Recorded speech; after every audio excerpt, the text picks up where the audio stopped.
नमस्कार साथियों, मैं ओम प्रकाश खोजा आप सबका इस वीडियो में हार्दिक स्वागत और अभिनंदन करता हूं। कैसे हो आप सभी? उम्मीद है सभी एकदम बढ़िया हो, स्वस्थ हो और अच्छे से अपना अध्ययन कर रहे हैं। हम पढ़ रहे हैं सामाजिक विज्ञान समकालीन भारत फर्स्ट और अध्याय क्रमांक 4 हमने कंप्लीट पढ़ लिया है, जिसका नाम जलवायु है। इसके अभ्यास प्रश्न हमने हल कर लिए हैं और इस वीडियो में मैं आपके लिए लेकर आया हूँ कुछ अन्य महत्वपूर्ण सवाल, जिसमें प्रश्न क्रमांक 1 से लेकर 10 तक की चर्चा करने वाले हैं हम इस वीडियो के दौरान। तो चलिए स्टार्ट करते हैं हमारे सवालों को। सवाल नंबर 1 है, शब्द मानसून किस भाषा से लिया गया है? एक बार बार हम इस जलवायु वाले चैप्टर में मानसून शब्द काम में ले रहे हैं, तो ये जो मानसून शब्द है वो कौन सी भाषा से लिया गया है? ग्रीक भाषा, अरबी भाषा, संस्कृत भाषा या लैटिन भाषा? देखिएगा, ये जो मानसून शब्द है वो अरबी भाषा से लिया गया है। अरबी भाषा से लिया गया है। अरबी भाषा के कौन से शब्द से? अरबी भाषा के मौसिम शब्द से लिया गया है। अरबी भाषा में एक शब्द आता है मौसिम, इस मौसिम शब्द से बना है मानसून। मौसिम से मानसून बना है और इस मानसून का अर्थ क्या होता है? इसका अर्थ होता है मौसम के अनुसार पवनों की दिशा बदल जाना, यानी कि ऋतु के अनुसार पवनों की दिशा बदलना। ऋतु अनुसार पवनों की दिशा बदलना ही मानसून कहलाता है। यह तो हो गया मानसून के अर्थ और इसकी परिभाषा, ठीक है, जो अरबी भाषा से लिया गया है। और ये जो मौसम शब्द है या मानसून शब्द है, इसका सर्वप्रथम प्रयोग किसने किया? तो इसका भी आप याद रख लेना। एक अरब भूगोलवेत्ता हुए हैं जिनका नाम है अल मसूदी। कौन है? अल मसूदी। अल मसूदी अरब भूगोलवेत्ता हैं, यानी कि जो अरब देश हैं, इन अरब देशों का एक भूगोलवेत्ता हुए हैं अल मसूदी। इन्होंने सबसे पहले मानसून शब्द काम में लिया था। चलिए अगले सवाल की ओर। भारत के किस भाग में गर्मियों में तापमान कभी कभी 50 डिग्री सेल्सियस तक पहुंच जाता है? भारत का वो कौन सा भाग है जहां पर ग्रीष्मकाल के दौरान तापमान 50 डिग्री तक चला जाता है? थार रेगिस्तान, पश्चिमी घाट, दक्कन का पठार या फिर उत्तरी मैदान? भारत में हम बात करें ग्रीष्मकाल की, सूर्य की किरणें लंबवत कहां रहती है? तो कर्क रेखा के आसपास। क्या इनमें से कोई भाग है कर्क रेखा वाले राज्यों में से जहां से कर्क रेखा गुजरती है, उन क्षेत्रों में सूर्य का तापमान 50 डिग्री तक जाता है? जी बिल्कुल नहीं, यहां पर तो नहीं जाता है। यहां से क्या दक्षिण की ओर है? जी नहीं, यहां से उत्तर दिशा की ओर है। थार का रेगिस्तान जो भारतीय मरुस्थल कहलाता है, इसमें तापमान कभी कभी 50 डिग्री तक चला जाता है और औसत रूप से यहां पर हम देखें तो 45 डिग्री से 50 डिग्री सेल्सियस के बीच में तापमान देखने को मिलता है। अब इतना तापमान होने का कारण क्या है? इसके कारण की बात करेंगे तो आपको सबसे पहला कारण तो दिखेगा कि यहां पर आपके महाद्वीपीयता का प्रभाव है। पहला कारण क्या है? महाद्वीपीयता। दूसरे कारण की आप बात करेंगे तो दूसरा कारण आपको यहां पर मिलेगा कि भाई यहां पर जो बालू रेत पाई जाती है, बालू रेत, इसकी विशेषता क्या है? ये जल्दी से गर्म हो जाती है, तो तापमान सूर्य उदय होते ही इनके गर्म होने लग जाती है। फिर आपके तीसरा कारण देखेंगे तो यहां पर आपके वनस्पति रहित क्षेत्र है, वनस्पति रहित क्षेत्र है। चौथा कारण देखेंगे तो ये शुष्क क्षेत्र है, यानी कि इसमें आर्द्रता कम है। तो इन कारणों की वजह से यहां पर सूर्य की किरणें लंबवत नहीं होने के बावजूद भी तापमान 50 डिग्री तक चला जाता है। अगले सवाल की ओर बढ़ते हैं। जून से सितंबर के दौरान भारत के अधिकांश भागों में वर्षा का मुख्य स्रोत क्या है? जून से लेकर सितंबर तक का समय है जो भारत में वर्षा ऋतु का समय कहलाता है। इस समय वर्षा होती है भारत में, उसका मुख्य स्रोत क्या है? पश्चिमी विक्षोभ, उत्तरी पूर्वी मानसून, दक्षिण पश्चिमी मानसून या फिर व्यापारिक हवाएं? तो देखिएगा, जून से सितंबर तक का समय है, यह भारत में वर्षा ऋतु का समय कहलाता है, जिसे हम कहते हैं मानसून आगमन की ऋतु। इसे आपके वर्षा ऋतु कहें या फिर इसे मानसून आगमन की ऋतु कहें। आगमन कब होता है? जून से होता है और सक्रिय कब तक रहता है? सितंबर तक यह सक्रिय रहता है। जून से सितंबर तक मानसून क्या रहता है? सक्रिय रहता है। आगमन कब होता है इसका? जून में प्रारंभ हो जाता है ये। अब ये जो मानसून आता है, ये कौन सा वाला मानसून रहता है? तो आप देखिएगा, 1 जून को मानसून का आगमन होता है केरल के मालाबार तट पर 1 जून के दिन। 5 जून को इधर आपके कर्नाटक वाले क्षेत्र से होकर चला जाता है। फिर आपके 10 जून तक आपके मुंबई वाले क्षेत्र से प्रवेश करता है और अंतिम समय जो 15 जुलाई का आता है, जब पश्चिमी राजस्थान में प्रवेश करता है। अब यहां पर जो 1 जून वाला समय है, ये मानसून कौन सी दिशा से आता है? तो ये मानसूनी पवनें आती है दक्षिण पश्चिम दिशा से। तो कौन सा मानसून सक्रिय हो जाता है? दक्षिण पश्चिमी मानसून यहां पर सक्रिय रहता है और यही दक्षिण पश्चिमी मानसून पूरे भारतवर्ष में वर्षा करने के लिए जिम्मेदार होता है, इसी वजह से वर्षा होती है। अब यहां पर आपके ऑप्शन में एक व्यापारिक हवाएं भी दे रखा है। व्यापारिक हवाएं दो प्रकार की होती है, उत्तरी गोलार्ध की भी होती है और दक्षिणी गोलार्ध की भी होती है। तो जो दक्षिणी गोलार्ध की व्यापारिक पवनें हैं, जिन्हें आप दक्षिणी पूर्वी व्यापारिक पवनें कहते हैं, दक्षिणी गोलार्ध में चलती है भाई ये जो दक्षिणी पूर्वी व्यापारिक पवनें। इन दक्षिणी पूर्वी व्यापारिक पवनों का विस्तारित रूप क्या है? ये दक्षिणी पश्चिमी मानसूनी पवनें हैं, जिनकी हमने विस्तार से चर्चाएं की भाई किस प्रकार से ये दक्षिण पूर्वी से दक्षिणी पश्चिमी बन जाती है। फिर आपके उत्तरी पूर्वी मानसून, अब ये तो यहां पर ग्रीष्म ऋतु की बात चल रही है। जब शीत ऋतु आती है तो शीत ऋतु के दौरान यहां पर पवनों की दिशा बदल जाती है और पवनें आपके उत्तर पूर्व दिशा से चलती है और इन उत्तर पूर्व दिशा से चलने वाली पवनों के कारण तमिलनाडु के कोरोमंडल तट पर वर्षा होती है, जो यहां पर आपके उत्तरी पूर्वी मानसून से केवल और केवल कोरोमंडल तट पर होने वाली वर्षा है। बाकी भारत के किसी भी क्षेत्र में इन मानसूनी पवनों से वर्षा नहीं होती है। इनसे वर्षा कहां होती है? शीत ऋतु में होती है। कहां पर होती है? शीत ऋतु में होती है और वह भी केवल कोरोमंडल तट पर। पश्चिमी विक्षोभ, पश्चिमी विक्षोभों से वर्षा होती है, कहां पर होती है? शीत ऋतु में वर्षा होती है। कहां पर होती है? उत्तरी पश्चिमी भारत में। कहां पर होती है? उत्तरी पश्चिमी भारत में। कौन कौन से राज्य आते हैं? जैसे राजस्थान आता है, पंजाब हरियाणा आते हैं, पश्चिमी उत्तर प्रदेश आ जाता है, दिल्ली केंद्र शासित प्रदेश आ जाता है और हिमालय के क्षेत्रों में हिमपात देखने को मिलता है। ठीक है, अगले सवाल की ओर बढ़ो। सवाल नंबर 4 है, निम्नलिखित में से कौन सी ऋतु कुआर उमस शब्द से जुड़ा हुआ है? निम्नलिखित में से कौन सी ऋतु से कुआर उमस शब्द जुड़ा हुआ है? हमने कुआर उमस की चर्चाएं की है। अब याद कीजिएगा कि कौन सी ऋतु के दौरान की है? शीत ऋतु, ग्रीष्म ऋतु, मानसून ऋतु या फिर लौटता हुआ मानसून? कुआर उमस, इसके लिए मैंने एक आपको और शब्द भी बताया था। उस शब्द का मैंने नाम क्या लिया था आपके सामने? कार्तिक मास की उमस। कार्तिक मास की उष्मा, या इसे आप अक्टूबर की उमस भी कह सकते हैं। अब तो याद आ गया होगा, अक्टूबर आ ही गया है, कार्तिक मास आ गया है, तो ये लौटते हुए मानसून से संबंधित है। इस समय क्या होता है कि जब अक्टूबर के महीने में मैदानी क्षेत्रों से, भारत के मैदानी क्षेत्रों से मानसूनी पवनें लौट चुकी होती है, तो आसमान साफ होने लग जाता है, तो तापमान अधिक हो जाता है। लेकिन आसमान तो साफ हो जाता है, तापमान अधिक हो जाता है, लेकिन हाल ही में अभी अभी वर्षा होकर समाप्त हुई है, तो वर्षा की वजह से वायुमंडल में भी नमी है और जमीन में भी नमी है, और इस नमी अधिक है और तापमान बढ़ रहा है, तो इस वजह से एक उमस की स्थिति पैदा हो जाती है, एक कष्टकारी मौसम बन जाता है, जिसे आप कुआर की उमस कहते हैं। और इसमें दिन के समय में आपके असहनीय स्थितियां बनती हैं और रातें सुहानी होती है। तो ये कुआर की उमस इसी से आपके लौटते हुए मानसून से संबंधित है। अगला सवाल है, तमिलनाडु तट पर शीतकाल में वर्षा क्यों होती है? तमिलनाडु के तट पर वर्षा शीतकाल में होती है, ग्रीष्म काल में यह शुष्क क्षेत्र रहता है। इसका कारण क्या है? तो देखिएगा, पश्चिमी विक्षोभ, चक्रवाती तूफान, उत्तरी पूर्वी मानसूनी हवाएं या फिर उष्ण कटिबंधीय अवसाद। तो देखिएगा, इस क्षेत्र की बात करें तो यहां पर जो आपके पश्चिमी विक्षोभ होते हैं, इनकी वजह से तो वर्षा कहां पर होती है? पश्चिमी विक्षोभों की वजह से तो उत्तरी पश्चिमी भारत में वर्षा होती है। राज्य मैंने आपको बताए रखे हैं, राजस्थान, पंजाब, हरियाणा, उत्तर प्रदेश और दिल्ली केंद्र शासित प्रदेश।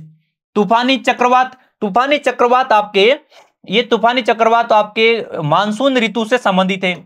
किनसे संबंधित है भाई? मानसून ऋतु या ग्रीष्म ऋतु के समय आते हैं बंगाल की खाड़ी में। उत्तरी पूर्वी मानसूनी हवाएं, हाँ, इन उत्तरी पूर्वी मानसूनी हवाओं से तमिलनाडु के कोरोमंडल तट पर वर्षा होती है शीत ऋतु में। जब इस प्रकार से उत्तरी पश्चिमी मानसूनी हवाएं चलती है तो इस कोरोमंडल तट पर यहां पर वर्षा होती है शीत ऋतु के दौरान। अगला सवाल, छठा सवाल है आपके सामने, राजस्थान और लद्दाख में औसत वार्षिक वर्षा कितनी होती है? हमने वर्षा वितरण पढ़ा है। उस वर्षा वितरण के समय हमने भारत के अधिकांश क्षेत्र, लगभग सभी क्षेत्रों की वर्षा बताई थी कि भाई कौन सा क्षेत्र किस वर्षा पेटी के अंतर्गत आता है। जैसे 400 सेंटीमीटर से अधिक है या फिर 60 सेंटीमीटर से कम है, 20 से 40 है, 40 से 60 है, 60 से 100 आपके 100 सेंटीमीटर है, 200 से 400 सेंटीमीटर है। इस प्रकार से 20 से कम सेंटीमीटर, 20 सेंटीमीटर से कम वर्षा वाले क्षेत्र है। आपको इसमें बताना है कि राजस्थान और लद्दाख की वार्षिक वर्षा कितनी है। 200 सेंटीमीटर से अधिक, 100 आपके 10 सेंटीमीटर से कम, या फिर आपके 50 से 100 सेंटीमीटर, या फिर 100 से 200 सेंटीमीटर। राजस्थान और लद्दाख भारत के वो क्षेत्र हैं जो सबसे कम वर्षा प्राप्त करते हैं। और कितनी कम प्राप्त करते हैं? 10 सेंटीमीटर से कम वर्षा प्राप्त करने वाले क्षेत्र हैं। और इसमें राजस्थान की बात करें तो राजस्थान वाले क्षेत्र में तो उष्ण मरुस्थल है, गर्म मरुस्थल है। लद्दाख में बात करेंगे तो यहां पर आपके शीत शुष्क मरुस्थल है। इन दोनों मरुस्थलों की मैंने आपको विशेषताएं पढ़ाई थी उस समय, जब भारत के जब स्थलाकृतियां पढ़ रहे थे, भारत के भौतिक स्वरूप पढ़ रहे थे, उस समय बताया कि यहां पर देखो दोनों में मरुस्थलीय दशाएं हैं। राजस्थान वाले में गर्म मरुस्थलीय दशाएं हैं और यहां पर एक कुबड़ वाले ऊंट पाए जाते हैं, जबकि लद्दाख में आपके शीत शुष्क मरुस्थलीय, ठंडी और शुष्क मरुस्थलीय दशाएं हैं। और यहां पर ऊंट तो पाए जाते हैं लेकिन उनके कुबड़ कितने होते हैं? 2 कुबड़ होते हैं। तो इस प्रकार के ये दोनों के दोनों मरुस्थलीय क्षेत्र है जो भारत में सबसे कम वर्षा प्राप्त करते हैं। नेक्स्ट, उत्तरी गोलार्ध में हवाओं को दाईं ओर मोड़ने के लिए कौन सी घटना जिम्मेदार है? उत्तरी गोलार्ध में हवाएं अपनी मूल दिशा से दाईं ओर मुड़ जाती है, दक्षिणी गोलार्ध में बाईं ओर मुड़ जाती है। इनको मोड़ने वाला बल कौन सा है? देखिएगा, ये उत्तरी गोलार्ध है। इस उत्तरी गोलार्ध में आप बात करेंगे तो हवा की मूल दिशा तो ये होनी चाहिए, लेकिन ये अपनी दिशा से दाईं ओर मुड़ जाती है। किस ओर? अपने दाएं हाथ की ओर मुड़ जाती है। जैसे ये इसकी मूल दिशा है, लेकिन ये ऐसे नहीं चलती है। कैसे चलती है? ये इस प्रकार से चलती है। दक्षिणी गोलार्ध में देखेंगे मूल दिशा ये होनी चाहिए, लेकिन ऐसे नहीं चलती है। कैसे चलती है? अपने बाएं हाथ की ओर मुड़ जाती है। किस ओर? अपने बाएं हाथ की ओर इस प्रकार से चलती है। तो जो इनको मोड़ने वाला बल कौन सा है, वो क्या है? कोरियोलिस बल है, या उष्णकटिबंधीय चक्रवात है, या महासागरीय धाराएं हैं, या फिर इनमें से कोई नहीं है।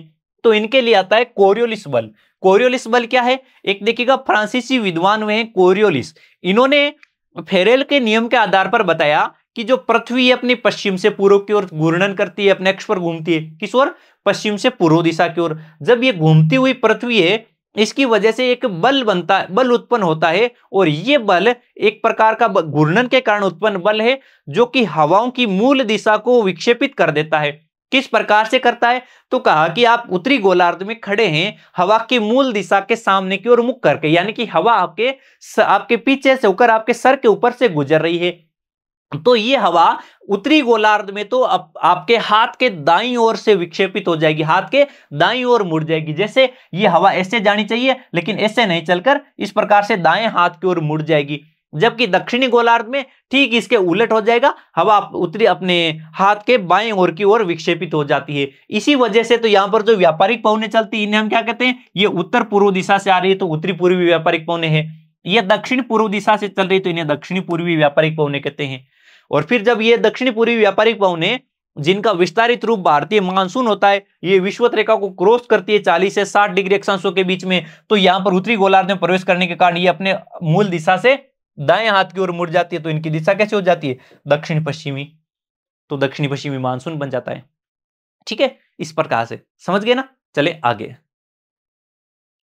सवाल नंबर 8 है, हिमालय के ऊपरी भागों में किस प्रकार की वर्षण होता है? हिमालय के ऊपरी भागों में वर्षण किस प्रकार का होता है? वर्षण होता है, उस वर्षण का स्वरूप क्या होता है? देखिएगा, वर्षण 2 भागों में होता है, 2 प्रकार का हो सकता है। एक तो आपके जल बूंदों के रूप में, और एक आपके हिम कणों के रूप में या हिम तूलों के रूप में। तो जब हिमालय क्षेत्र की बात करेंगे तो हिमालय क्षेत्र में आपके वर्षण हिमपात के रूप में होता है। हिमपात का अर्थ क्या होता है? इसमें आपके देखिएगा वर्षण 2 प्रकार से हो जाता है। एक तो होता है आपके वर्षा, और एक होता है हिमपात। वर्षा में क्या होता है? इसमें जल बूंदे रहती है,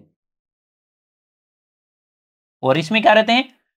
बर्फ के रूप में होता है, बर्फ के रूप में। और ये बर्फ के रूप में कहां पर होता है? केवल हिमालय क्षेत्र में होता है। हिमालय क्षेत्र के कौन से भागों में हो जाता है? जम्मू कश्मीर लद्दाख के क्षेत्र, उत्तराखंड के क्षेत्र, हिमाचल के अधिक ऊंचाई वाले क्षेत्र, सिक्किम के अधिक ऊंचाई वाले क्षेत्र, इनमें आपके हिम रूप में हो जाता है। और जल बूंदों के रूप में वर्षा कहां होती है? शेष सभी भागों में, शेष भागों में जल बूंदों के रूप में वर्षा हो जाती है। ठीक है, इस प्रकार से भारत में वर्षण होता है। अब भारत में अगर वर्षा की बात करेंगे तो ये वर्षा कौन कौन से क्षेत्रों में होती है? वर्षा किन किन रूपों में हो जाती है? अब भारत में वर्षा की बात करें हम, भारत में वर्षण, भारत में आप वर्षण देखोगे तो देखिएगा, भारत में वर्षण देखिएगा जो आपके हिमपात होता है, उस हिमपात की तो हमने चर्चा कर ली। किसकी भाई? हिमपात। ये हिमपात तो केवल हिमालय क्षेत्र में होता है। कहां पर होता है? हिमालय क्षेत्र में होता है। हम बात करेंगे वो वर्षा की। वर्षा भारत में दो अलग अलग प्रकारों से होती है। जैसे जैसे भारत में एक वर्षा होती है आपके आपके दक्षिणी पश्चिमी मानसून से। किससे होती है भाई? एक वर्षा भारत में होती है दक्षिणी पश्चिमी मानसून से, दक्षिणी पश्चिमी मानसूनी पवनों से। दूसरी वर्षा कैसे होती है? उत्तरी पूर्वी मानसूनी पवनों से, उत्तरी पूर्वी मानसून से होने वाली वर्षा। एक वर्षा भारत में कैसे होती है? ये होती है आपके पश्चिमी विक्षोभों से, पश्चिमी विक्षोभों से। एक आपके चक्रवाती वर्षा होती है। कौन सी वर्षा? चक्रवाती वर्षा, यानी कि जो मानसून पूर्व पर की वर्षा होती है चक्रवातों के रूप में। दक्षिणी पश्चिमी मानसून से देश के अधिकांश हिस्सों में यह वर्षा होती है। कोरोमंडल तट के अलावा संपूर्ण भारत में दक्षिणी पश्चिमी मानसून से वर्षा हो जाती है। फिर आप उत्तरी पूर्वी मानसून से वर्षा की बात करते हैं तो यह वर्षा शीत ऋतु में कोरोमंडल तट पर होती है। अब जब आपके उत्तरी पश्चिमी मानसून की बात की जाती है तो यह शीत ऋतु में होती है, क्योंकि यह मानसून केवल शीत ऋतु में सक्रिय रहता है। पश्चिमी विक्षोभों से वर्षा की बात करते हैं तो ये पश्चिमी विक्षोभ शीत ऋतु में आते हैं। वर्षा कहां होती है? वर्षा इनसे होती है आपके उत्तरी पश्चिमी भारत में, और इन्हीं पश्चिमी विक्षोभों के समय यहां पर शीत ऋतु में हिमालय क्षेत्र में हिमपात होता है। फिर आपके चक्रवाती वर्षा, जैसे इसमें मानसून पूर्व की वर्षाएं आ जाती है। फिर आपके मानसून ऋतु के दौरान ही कुछ बंगाल की खाड़ी में बनने वाले चक्रवात होते हैं। लौटते हुए मानसून के समय कुछ चक्रवात बनते हैं, इनसे आपके भारत में वर्षाएं हो जाती है। ठीक है, अगले सवाल की ओर बढ़ते हैं। पर्वत का कौन सा ढाल उच्चावच विशेषताओं के कारण सामान्यतः शुष्क रहता है? पर्वत का ढाल, एक पर्वत है, इसके दो ढाल होते हैं दोनों दिशाओं की ओर। इनमें से आपको बताना है कि कौन सा ढाल है जो कि इनकी उच्चावची विशेषताओं के कारण सूखा रह जाता है। तो आपको याद होगा हमने पश्चिमी घाट का उदाहरण लेकर आपको बताया कि जैसे पश्चिमी घाट वाला क्षेत्र है, तो इस पश्चिमी घाट वाला क्षेत्र मान लीजिएगा कि इस प्रकार से भारत के पश्चिमी तट के सारे पश्चिमी घाट फैला हुआ है, और यहां पर आपके मानसूनी पवनें आ रही है। ये मानसूनी पवनें पश्चिमी घाट के इन पश्चिमी ढलानों की ओर प्रवेश करती है, तो यहां पर इस